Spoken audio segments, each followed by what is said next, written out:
Good evening, you're watching Left, Right and Centre. I'm Vishnu Shom. On the programme tonight, the Women's Reservation Bill is on the verge of becoming law after nearly 3 decades of stalling and discord. However, a 33% quota for women in Parliament and state legislatures, as promised by the proposed law, may come into force only by 2029. One way or the other, though, this is a landmark moment for India's democracy. It is a huge battle being won for the rights of women in our country. On this program, women legislators leading voices on what the passage of this bill will mean. This also comes on day one in the new Parliament of India. A new parliament building and a new law that could transform the face of India's democracy. After being in the works for decades, the Women's Reservation Bill, which will ensure that 33% reservation of all seats in Parliament and state assemblies are for women, has been tabled in the Lok Sabha. Why is this one of the most significant pieces of legislation in our constitutional history? How will this be a game changer for equality in India? Let's explain all of this in simple terms. Now, we have a copy of the bill which we'll show you later on, which has been tabled. It guarantees 33% reservation for women.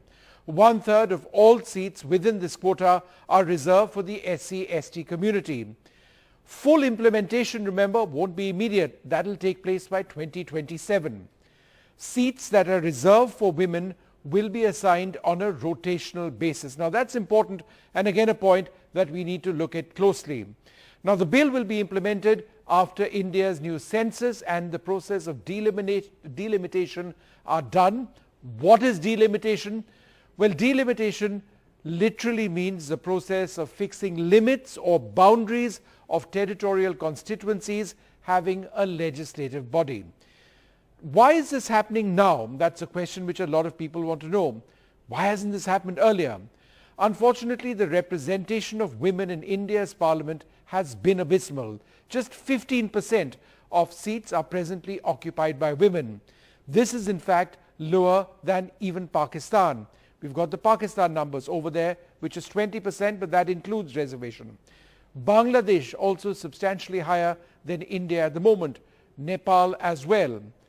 And then if we compare that with a world leader, New Zealand has a whopping 50% reservation for women, or if not reservation, the presence of women in parliament. The world average, 26.7%. How does the representation of women in parliament compare with other parts of our own economy? Well, the IT sector has representation of 30% women. The financial services industry, banking for example, has 22.4%. The Lok Sabha has, and I'll repeat that number again, just 15% presently. That is what is now going to be fixed. So you may be asking, if we had known about this all this time, why hadn't we addressed it earlier? In fact, there were multiple efforts, but there was no political consensus, which is why the basic voice of women in our parliament has been grossly underrepresented. This is in fact the 5th time that the bill is introduced in parliament. Reservation for women was first taken up in 1996, but the Lok Sabha was dissolved and the bill lapsed. It was introduced again in 1998. Again, it lapsed. In 1999, the bill was not considered in the Lok Sabha, and you guessed it, it lapsed. While in 2008, the bill was introduced and passed by the Rajya Sabha, which is where it was introduced, but that lapsed as well in the absence of a Lok Sabha vote. So what were the political parties which have historically opposed women's reservation in India? And since many of these are from the India Alliance, does this mean trouble for the alliance in the days ahead? Historically, the Congress and the left have supported the Women's Reservation Bill. The RJD and Samajwadi Party have opposed it. Will this therefore mean that there are fissures within the alliance over the women's quota? We'll know, in fact, in the days ahead. Now, the RJD and the Samajwadi Party have been fierce opponents of the bill. These parties have been demanding a quota for backward classes within the quota. At the moment, there's a quota for scheduled castes and tribes within the 33% reservation for women. They've been wanting more. In 2010, the Samajwadi Party and the RJD stalled the passage of the bill in the Lok Sabha. Again in 2010, the Samajwadi Party and the RJD in fact withdrew support from the UPA over the same bill, which is why the question now being asked, can the India Alliance frame a collective position, because this is going to be really key in the run-up to the elections. Well, joining us now, the Rajya Sabha MP, Prakash Javadekar. Thanks, Mr. Javadekar, very much for being with us. So it is a big day, isn't it? It's a big day for two reasons: women's reservation, and of course we've got a new parliament. Are you disappointed, therefore, Mr. Javadekar, when Sonia Gandhi, among other leaders, told reporters that in other words, the bill is ours, apna hai? And she was pointing out to the fact that they tried to introduce it first. I'm astonished to find this bogus argument, because you have not passed it. If you haven't enacted it, then it would have been your, like, right to education. It's your credit. Right to information is your credit. But women's bill you did not enact it. And therefore, Modi ji has decided to do it and is doing it. So they should actually congratulate. But they have become mean-minded. And they are not on merit. The way Kharge spoke today in Rajya Sabha is testimony to this. It is just out of frustration, desperation, and their realization that they have no chance in this election. All this reflects in their every word. And that is what I am saying, that this is how opposition should not be. Okay. But Mr. Javadekar, let me ask you this. Jairam Ramesh, the senior Congress leader, questioned the timing. He called it, and I quote, election jumla, which was a huge betrayal of the hopes of crores. Basically making the point that this is something which the BJP, the NDA with your numbers could have pushed through at any time. You're doing this now ahead of the elections, with an eye on the elections, not really for the cause of women. How would you respond to that? See, from the first year, anything we do, they say it's the election gimmick. When we immediately after the election, we did 370, they said this is for election. So anything, you do airstrike in Pakistan and destroy the terror camps, they say it's election. If you do surgical strike, they say election. So anything has to be linked to election. That is Congress mentality.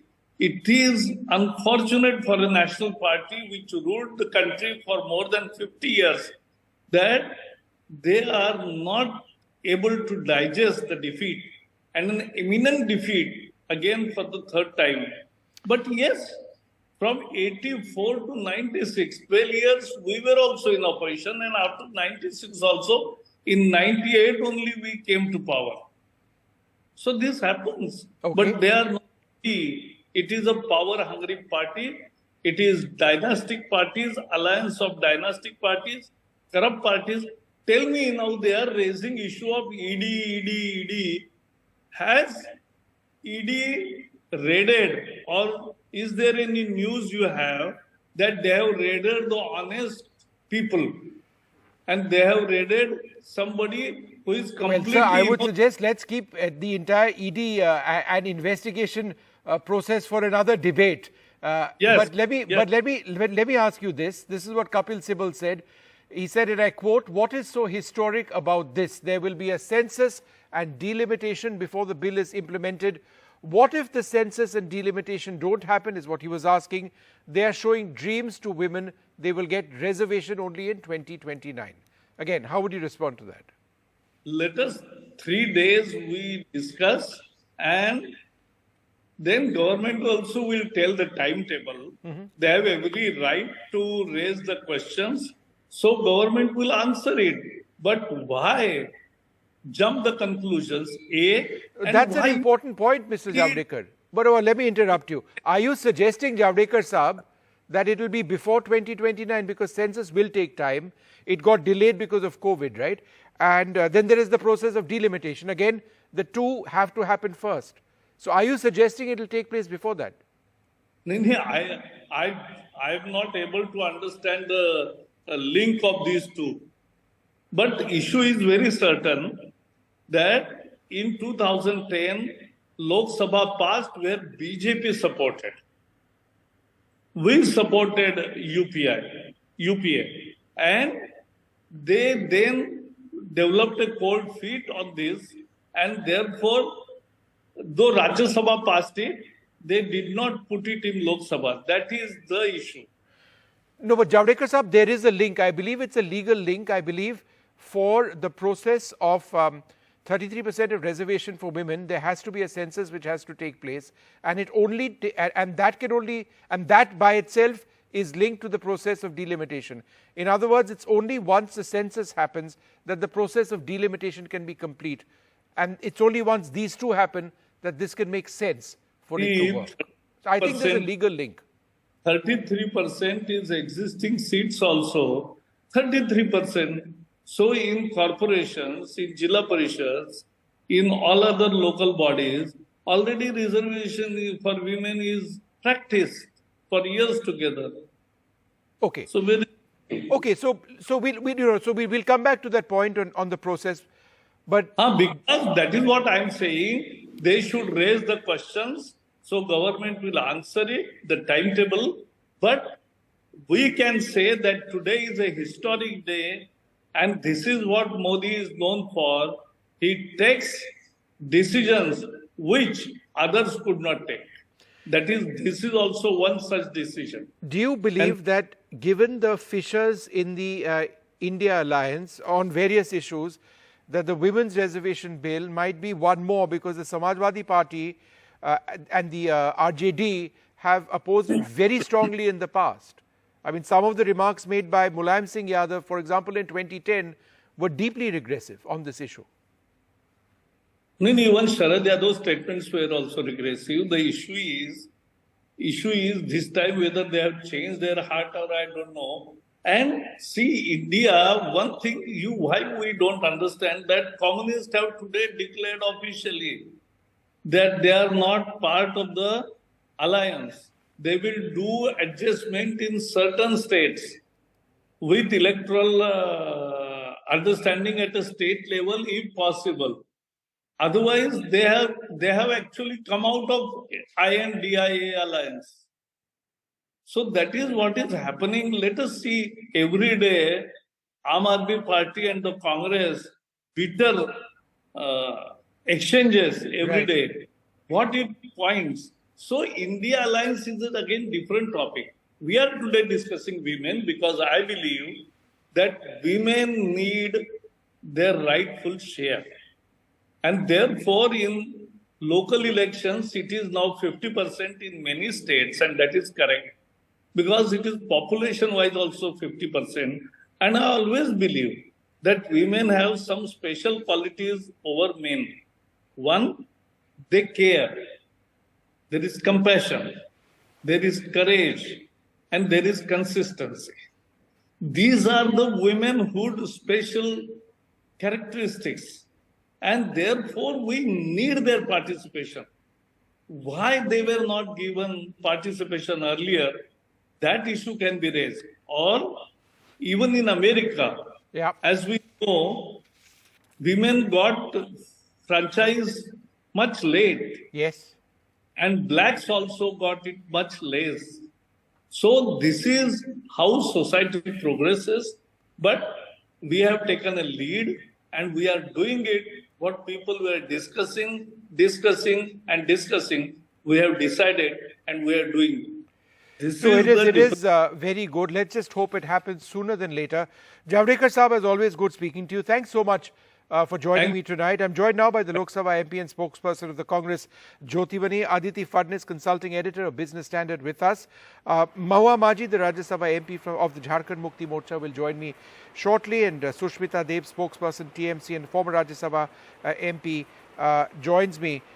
Aditi, let me come to you first. Is this a political masterstroke, given the timing ahead of elections? Was this, in a sense, low-hanging fruit that the government, the BJP, realized that the opposition couldn't really oppose this, and they have sort of claimed stake to suggest that they are the biggest champions of women's rights in the country?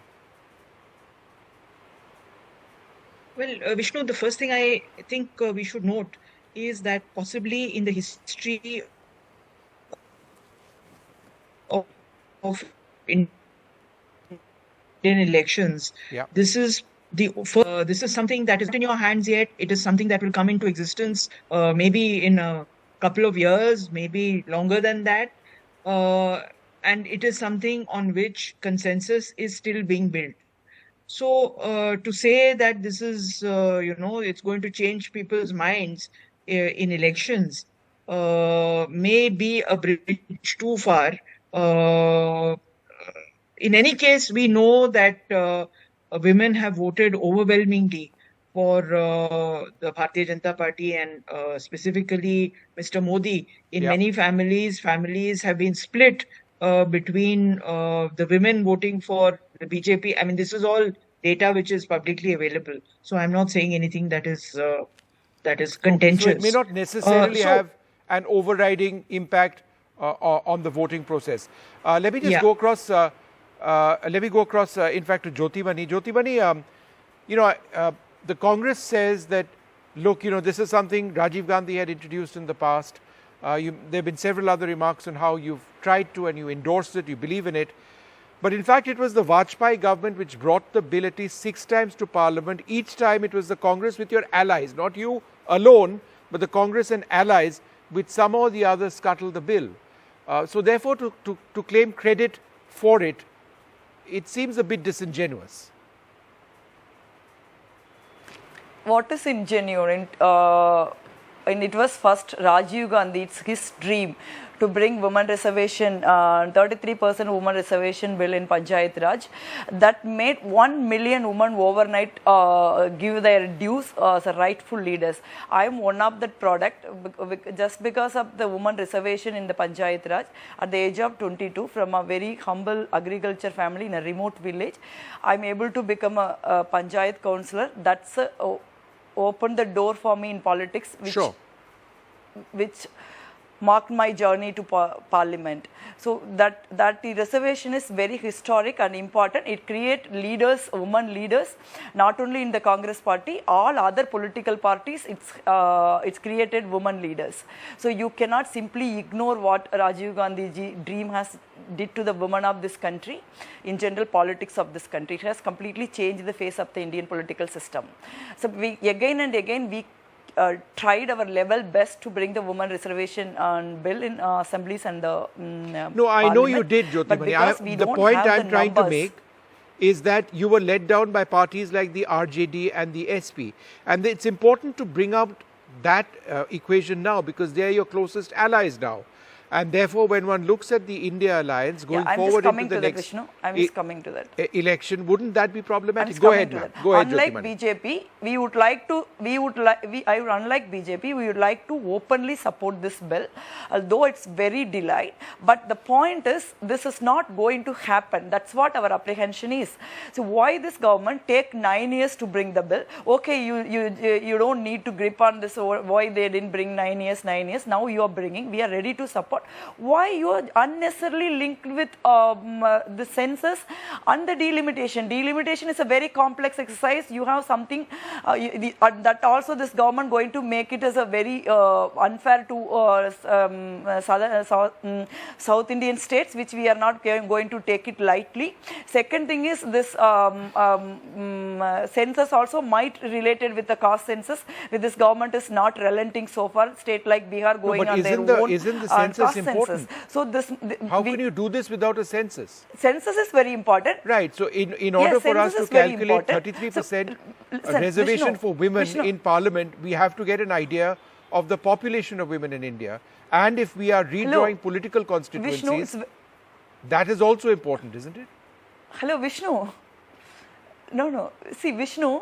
See, when you come to women, actually you don't need to any census. Why you need a census? We are insisting on a caste census is because OBC, especially this governments are doing injustice to OBCs. We don't have the exact number of OBCs and subcategories of OBCs. That is why we are asking a caste census when the government is doing census. When it comes to women, you open the voter list, it's very visible 50% of us are women. You don't need to do any census. You don't think we are fools to listen to this all kind of BJP's rubbish argument which you are putting forward, unfortunately. You don't need any census for women. We are rightfully 50%. No, but it's interesting that Jyotimani, some places that 49%. You don't need it. Jyotimani, it's interesting that you should raise the issue of OBCs and the number of OBC which becomes, which becomes evident when you do a full census.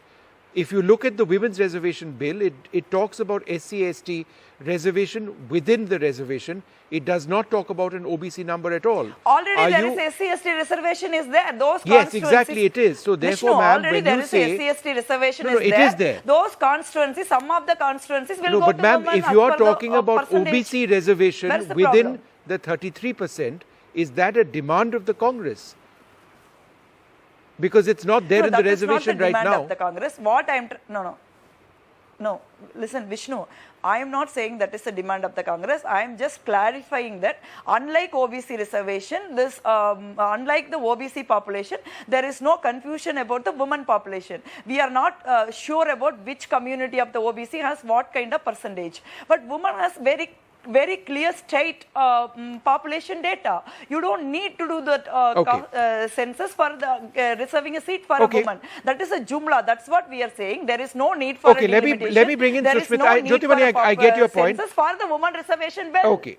Let me just keep the strike rotating. This government is staring at the defeat. That is why they are diverting the topic. Jyotimani, you got to let my panelists are getting very angry with me now. Jyotimani, hold on. Your friend Sushmita Dev also with us. Sushmita, if you keep aside the politics for a moment, do you believe that this is a very welcome step, and that women like you and Jyotimani who've become political leaders in a system where the number of women in politics is frightfully low in India, that is a concern which will be addressed? See, Vishnu, let's be clear about the facts that there's nothing new in introducing a bill in the parliament which seeks to reserve seats for women. It's been done many times. In fact, Prime Minister Modi himself referred to the earlier instances when it happened. So introducing the bill is nothing new. What is, however, suspect is that a government with such a massive mandate waited for so long. Because if you look back at their manifestos of 2019 and 2014, they had reiterated their commitment to reservation for women. But they brought it at the fag end of their second term. So you can't really blame us for questioning the timing, number one. Number two, of course, all of us welcome reservation for women, and I'm proud to say that Mamata Banerjee has given that reservation for women in Bengal without even a legislation that makes it mandatory. So now the question is, what is the controversy? The controversy is as follows, that the condition precedent for this reservation to come through for women is the delimitation, which is itself a very controversial issue, whether it should be on the basis of the population growth, yes or no, and therefore what happens to states who have done population control. So I think, do I welcome women's reservation? Yes, of course. There's absolutely no two ways about it. Our party wants it. But the manner in which it is sought to be implemented rather seems tenuous. That's the sad part. That it could have been a historical moment when Narendra Modi would have said, let us not wait for delimitation where seats will be increased and, and then we'll implement it. He could have said, out of the 545 seats currently in the Lok Sabha, we start with this and then we will see what to do after limitation. Okay. Please understand, that's the difficult part. That's the difficulty we are having, understanding that why he took this convoluted way, which is it's like everything that glitters is not gold. So let's look through it. It's our job as policymakers and citizens and journalists to analyze this bill. Aditi, would you like to sort of get in on this? Is there something curious about linking delimitation and the census with this? I was under the impression it's a legal requirement. Look, Vishnu, I think it's time to square with reality. The fact is that although BJP has backed this legislation, one of the reasons why it has taken so long to become a reality, or it's still not a reality actually, is the kind of concerted apprehension about whose seat will go once this happens. So obviously, I mean, if you're not increasing the total number of seats and you are giving 33% reservation to women, men stand to lose the most because women have such low representation anyway in the current house. So the fact is that the BJP has tried a soft launch of the idea. They don't want to do things in a hurry because not just the parties which we know are naysayers, but within the BJP also, there may be a sort of pushback to this, which could be unanticipated. The other thing I have apprehensions about are the same as many of the parties which say they support the bill, but privately tell us that they have problems with, is who will get the seats which the men vacate. Will it be the families of those men, or will it be totally different people who have come up from the grassroots like Jyotimani here? Just going through some of the details, the link which is there is with the process of delimitation. If we don't know our boundaries of constituencies, then to be accurate about women's reservation, the argument is that it would be problematic. Now, the 42nd Amendment froze the delimitation exercise until the first census after 2000 is published. Now, that didn't happen, as we know. In 2001, this was further extended by 25 years. So now delimitation would happen on the results of the first census after 2026. As I understand it, the effort at the census was being made during the COVID years as well. That couldn't happen, obviously. That is why it's taken place. So, Jyotimani, that is the legal point I'm talking about. The 42nd Amendment froze the delimitation exercise until after the first census. Vishnu, that's what we are saying. It's not necessarily has to be linked with these two, census and delimitation. That's what my earlier... Go ahead, Jyotimani. There might be political apprehension, as she rightly pointed out. There might be political backlash within the party. Political apprehension may be there among the men leaders, but it's not a legal requirement. That's what we are emphasizing. Sushmita, go ahead. You had a point? Yeah. That's what we are suspicious about it. Yeah. See, I'll tell you what. It is... After delimitation happens, let's assume on the basis of population, means the number of seats will go up in the Lok Sabha. So it is a way of appeasing the men that, look, you don't have to worry, you don't have to give up your seats for the women because it will go up from 545 to 645, so you can have women come in. But the point is that every Prime Minister, whether it is Indira Ji, whether it is Mr. Bajpayee, if you look at it historically, have always delayed delimitation. Sure. So delimitation itself is a controversial topic. So Jyoti is right when she's saying, why link it to delimitation? Because I believe, this is an assumption I'm making, that it sort of appeases the men who say, why should we give up our seats for women? So the answer to that delimitation hoga, so seats will go up. So you don't have to worry. So this is the problem. What should have been done is the bill should have been brought in, 33% should have been reserved out of the current 545. Right. That would have been the real challenge and that would have been the real effort. Jyotimani, make your point, but before that, are you relieved, Jyotimani? Jyotimani, are you relieved that at least there is no dual member constituency in the bill which has been tabled? Because that was another worry. If that took place, that would have been very confusing to say the least. There will be rotation, but there will be no dual member constituencies. Yeah, rotation is fine. Rotation is fine. We have a very talented, very meritorious woman across the board and in all parties. Rotation is, we have no problem with the rotation. One point I would like to add along with what Sushmi has said. See, we assume the number of seats will increase through delimitation. What if South Indian states lost many seats? Then also will more, instead of Tamil Nadu, we have currently 39. What if delimitation reduced our seats based on the population to 31? That will even more complex, no? Yeah, There that's is true. no guarantee that across the board all states will have the increased number of seats. So that is why we are saying this is not the road we can actually reach. Aditi, what about the entire issue of rotation? There are some critics who say that if there is rotation of seats after every election, then there is no pressure on an incumbent MP to actually deliver, knowing that that seat may not be there for them in the next election.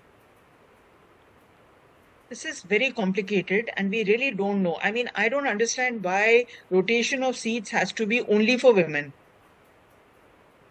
Why should it be only for women and not for all MPs? So that's number one. And you are right, it does put pressure and it does create a problem. In states where the ratio of women and men is adverse to women, what is going to happen there? I mean, surely women there also deserve 33%, although their number may be low. So how are you going to address that? So that adds to confusion. Look, it's been wonderful speaking to all of you, and let's hope there are a couple of answers in the next couple of days, certainly on the timeline. But hopefully this goes through in spirit. It would add substantially to our democracy. Thank you so much for being with us this evening. I'm now joined by the DMK MP, Kani Modi. Thanks, ma'am, very much for being with us. You know, I mean, there are so many politics obviously being raised. We talk about that in a moment. But for starters, do you welcome the tabling of the bill? Yeah, definitely. I think DMK has been insisting that we have to pass the women's reservation bill, and we will support it. Our late leader, Kalaignar, has written to the Prime Minister many times, asking for the women's reservation bill to be passed. And when it was passed in the Rajya Sabha also, we supported it. The present Chief Minister of Tamil Nadu, Mr. Stalin, has also written to the Prime Minister, insisting that the bill be brought to the table. And we've consistently supported and insisted on the bill coming. But we did insist on the bill, and we hope that the bill will be passed and it will be implemented.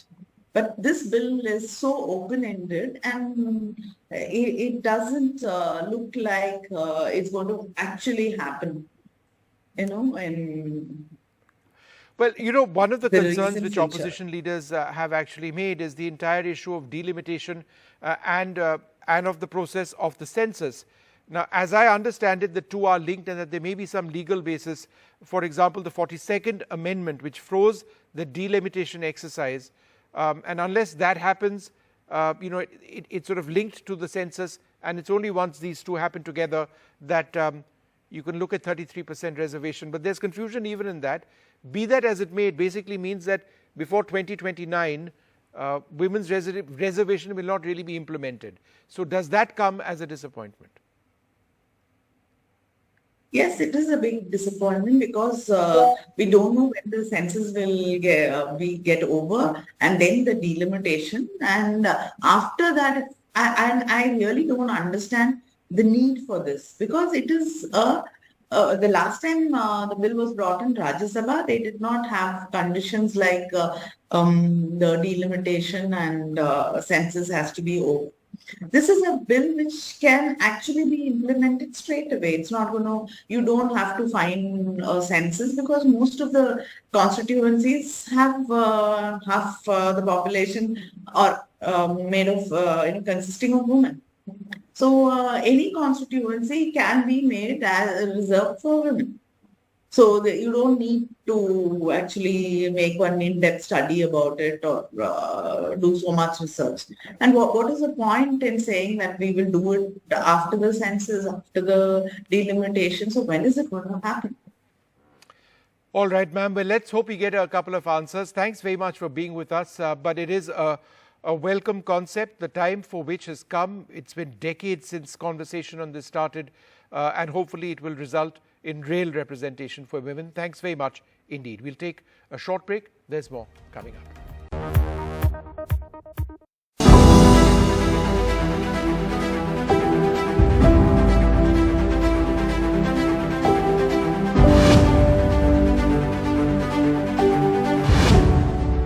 अनेक वर्षों से महिला आरक्षण के संबंध में बहुत चर्चाएं हुई हैं, बहुत वाद विवाद हुए हैं।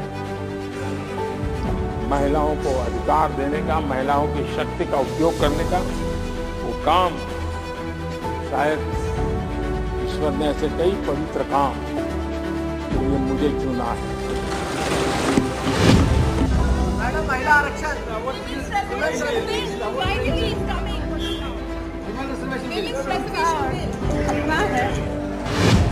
मैं प्रस्ताव करता हूं नारी सत्तन वंदन अधिनियम 2023 को सदन में पुनर्स्थापित करने की अनुमति दी जाए।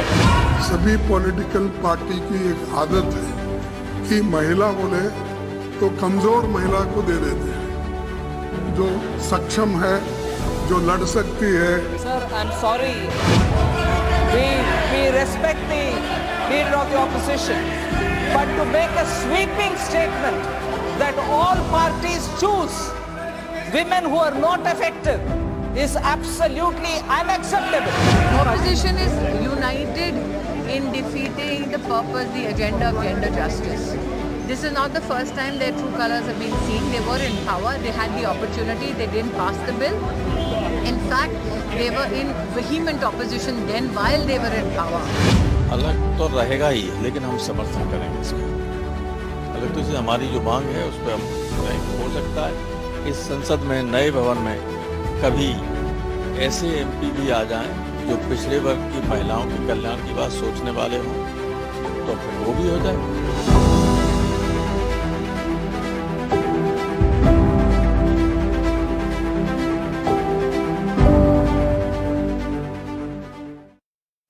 Well, joining us now, a very special guest, Margaret Alva, 5-term Member of Parliament, a lawyer, a former union minister and governor, and somebody who's really championed the Women's Reservation Bill, the cause of women as public representatives. Thanks, ma'am, very much for being with us. But, ma'am, I must ask you, I mean, we all welcome this. It's decades too late, but fortunately it's here. Now, it was the Vajpayee government which had actually brought the bill at least 6 times to Parliament. But each time it was the Congress and its allies which were unable to push it through. It was scuttled for one reason or the other. In fact, the Vajpayee government didn't have a majority in certain cases, was dependent on the opposition to push it through. That didn't happen either. So ultimately, is it the fault of the Congress and your allies in not having been able to push this earlier on? No, I don't agree here at all. The initiative for the reservation bill was taken by the Rajiv Gandhi government. I was Minister for Women, Rajiv Ji was the Prime Minister. It was his idea and his real desire to bring this bill to Parliament. As you know, when it came in 89, it was, when it came the first time, the proposal was made in 89 by a committee headed by me, which was the National Perspective Plan which we presented, and that gradually turned into law, was to turn into law. But there was opposition, and therefore Rajiv Ji said we have to stoop to conquer and started with the panchayats. We were able to bring the bill to Parliament, but that was defeated by the opposition. It was only after Rajiv Ji's assassination and when P.V. Narasimha Rao Ji became Prime Minister, sentiment ruled, and as a tribute to Rajiv Ji, the bill for reservations in the panchayats and the urban local bodies was passed. That's why we have over 16 lakh women today elected to the local bodies. But the next step, which was envisaged, to bring this to the assemblies and to Parliament, didn't work out because not the Congress, the opposition parties were not prepared to support it. But let me tell you one thing, even without the RJD and the Samajwadi Party, the bill, could have become a law in the Lok Sabha if the Modi ji's government had brought it in. The Congress was supporting, Mamta is supporting, the left is supporting, most of the region, including the AAP is supporting, all the regional parties are supporting. The numbers that are required are earlier situation there in the Lok Sabha. What the BJP actually points out is that earlier it was the opposition. I'm sorry. The Congress has always stood. It's in our manifesto. I've been the minister. No, ma'am, I'm not talking about the Congress. I know it's been in the Congress manifesto. Has not opposed I know the left parties have been wanting it. It's your allies who are presently your allies in the India alliance who are problematic. In fact, that's my next question. How will the India alliance work on this key issue now? The RJD, the Samajwadi Party, they have been completely opposed to this. My point is that in the Lok Sabha, you need to have 2/3 of the majority, which we will have even without them. And I don't think on voting inside the House, the alliance has to vote en bloc. You will have different policy opinions from different parties. We are talking about fighting elections together outside. And let me tell you one thing. I don't think any party today on the eve of the Lok Sabha election is going to come out and oppose the bill. I don't see anybody doing it in the present context. That's an interesting point, ma'am. But just there is remember, one point in 2010, I wish to make. Ma'am, in 2010, and this is again going back, Mulayam Singh Yadav had once said that if the women's reservation bill is passed, Parliament will be filled with women who invite catcalls and whistles.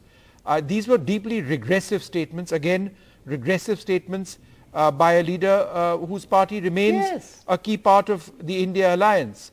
What I'm trying to ask you, ma'am, is do you believe that these views, some would say very sexist views and regressive views, are done and dusted, and that collectively Parliament is ready for the next step? We are almost 15 years past 2010. And I can tell you one thing, that the mindset of the new generation which is heading these parties is not the same. They realize that women have to be given a place and have to find a voice in elected chambers and become part of the decision-making process. But let me say one thing here. I was so happy when the news came last evening that the bill was being introduced today. In fact, it is the tribute it is a tribute to women that in the new Parliament building, the first bill to be taken up or to be introduced is the Women's Reservation Bill. It is 75 years after independence. We have been shut up for too long. Though we had a Prime Minister for 16 years who was a woman, the women are still not present in sufficient numbers to in any way influence legislation or laws. Therefore, I was so happy when this announcement finally came that we were going to have the bill, and I congratulated the government. But the devil is in the script, as they say. No, it is, which actually, ma'am, brings me to my next question, which is this. Sure, the devil is in the script, and we're all waiting to fully understand that script, because there is a view that the reservation of seats in Parliament restricts the choice of voters to women candidates. Therefore, some experts have suggested an alternate method, such as reservation in political parties and dual member constituencies. Now, so far there is no evidence that they're going to do a dual member constituency, but do you believe that this is something which needs to be looked at all, since our basic premise is of equality? Shom, this was suggested earlier, this was discussed, This was taken up in the Joint Parliamentary Committee on the Reservation Bill and it was rejected. Yes. As it is, women are not given a voice and you want them tied up with a man in a constituency. Do you think he's going to allow her to function? Do you think he's going to in any way encourage her to perform her duties and to prove her worth? It's crazy. It's like tying up a woman to a man's legs in a constituency and saying whether he kicks you or he pulls you, you will stand by him. This is absolutely crazy, even the suggestion. But it is still welcome. If it becomes legislation, it would hopefully happen sooner than later. But thanks, ma'am. Yeah. Thank you so much for speaking to us, and it's Very always welcome. wonderful We welcome it. getting your thoughts. Thanks very much, ma'am. Thank you very much indeed. Joining us now, Sonal Mansingh, the Rajya Sabha MP. Thanks, ma'am, very much for being with us. It is an incredible day. It's certainly a day, ma'am, for us to celebrate. Are you therefore disappointed when opposition leaders like Sonia Gandhi say, and I quote, it is ours, apna hai? I like the word apna because actually I think what she means is not mine, not yours, but apna. I hope she means that. Not just the Congress party's bill. Giving her the thing of doubt, you know. Anyway, the point is that the intentions may have been there, good intentions, but the power of political will,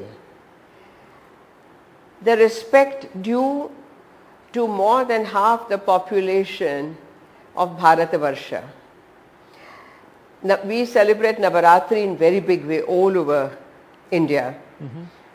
And we say Nari tu Narayani, Yatra Naryastu Ramante Tatra Narisu Pujante Ramante Tatra Devata, etc., etc., etc. So a lot of word power, but the acting on those words and actually doing it, I think this is a historic day. And there's lot more to be done, of course, but the point is that they brought it in Lok Sabha today. It will be introduced in Rajya Sabha. Today, Prime Minister in Rajya Sabha in the new building when we shifted in the afternoon, he, among other things, but last and the longest was the topic of this. Yes. And just imagine what a beautiful, it's not reservation bill, it's Nari Shakti Vandan Adhiniyam. Yeah, that's right. Vandan, respect and namaste to Nari Shakti.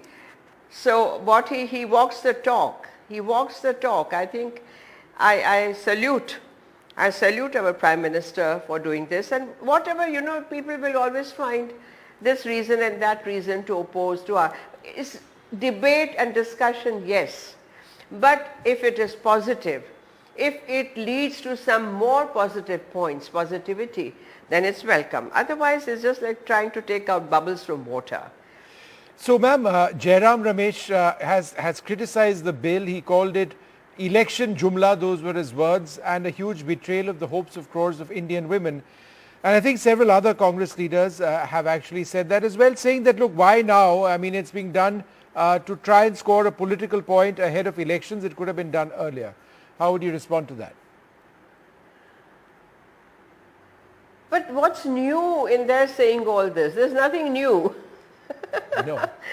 All along from the time 2014 NDA-2 came into power and Prime Minister Modi started introducing one scheme after another, one mission after another, Jan Dhan Yojana, Mudra Yojana, Ujjwala Yojana, so many things. Everything was a jumla, everything was, so, but you know, at this time, at this point in time, even at this point of time, they find this kind of a, language, the words, they hurt the women. Nothing happens to Prime Minister Modi or his intention, his political will. He'll go forward, we'll all go forward.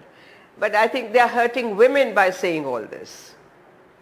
I think there's also the important point which I think we all must reflect on, that while the dreams of so many women in India will be realized with the tabling of this bill and the passage of this bill, it will not be implemented until the census is over and delimitation is over. So, ma'am, You know, best case scenario sometime in 2029 is what people are saying. So it's a bit of a reality check.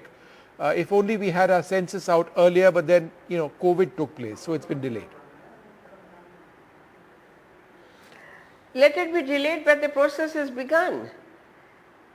And a thing well begun meets the happiest end. I believe in that. Wonderful speaking to you, ma'am, and you know, it is a welcome step certainly in our country. Couldn't have come a day later than this. Thank you, and it's lovely speaking to you.